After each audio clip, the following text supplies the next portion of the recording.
మీద నీళ్లు సహజంగా వస్తాయి, బెజవాడలో లేదా గుంటూరులో లేదా హైదరాబాద్లో లేదా అని చెప్పు. రెండు అదేమి రోజుల తరబడి ఉండట్లేదు కదా అట్లా అని వెంటనే అంటారు నువ్వు కొత్త రాజధాని కదా అంటారు. అవలేదా, పూర్తి కాలేదు కదా భయ్యా. నువ్వు సంస్కారయుతంగా మాట్లాడండి, దబాయించద్దు, బెదిరించద్దు. ఇప్పుడు మొన్న ఆయన ఎవరు సిపిఎం లీడర్ మంగళగిరి నియోజకవర్గం, ఆయన ఆ నీరు కొండ అదంతా వీడియోలు తీసి చూపించాడు, ఇదిగో అదే అట్లాంటివి, ఇదిగో ఇట్లాంటివి అని చెప్పేసి.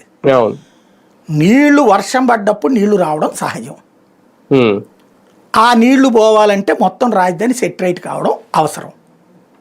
బాధ్యతాయుతంగా మాట్లాడండి. అవతోడు బాధ్యతారహితంగా మాట్లాడుతున్నాడు అంటే నువ్వు బాధ్యతగా చెప్పు. నువ్వు అంతకంటే దబాయిస్తే దబాయించినప్పుడు తెలుసుకోవాలన్న జ్ఞానం పెరుగుతుంది. ఈ దబాయించినప్పుడు వీళ్ళు వీడియోలు చూపెట్టి వాళ్ళు వీడియోలు చూపెట్టి నిజం కంటే అబద్ధం తొందరగా గెలుస్తుండడానికి సాక్ష్యం మొన్నటి ఎన్నికలే. జనాలందరూ భూములు లాగేసుకుంటాడు అనేటటువంటి ప్రచారమే కదా పల్లెల్లో దెబ్బకొట్టింది జగన్కి. జగన్ని సైకో అని ప్రచారమే కదా దెబ్బకొట్టింది. ఆ రోజు ఇన్ని సెటిల్మెంట్లు జరిగినాయి ఇప్పుడు ఎమ్మెల్యేల గొడవలని. ఇందులో 10వ వంతు జరిగితే రచ్చరచ్చ చేశారు కదా. ఇప్పుడు అతని పేరేంటి, అంబటి రాంబాబులు ఎవరో అమ్మాయితో ఫోన్లు, అమ్మాయి ఇవాళ వరకు ఆమె కంప్లైంట్ పెట్టిందా?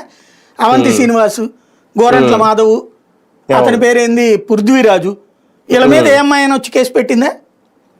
కానీ ఆ వీడియోలు ఇవన్నీ పబ్లిక్ అయినాయిగా. మరి ఇవాళ అమ్మాయిలు డైరెక్ట్గా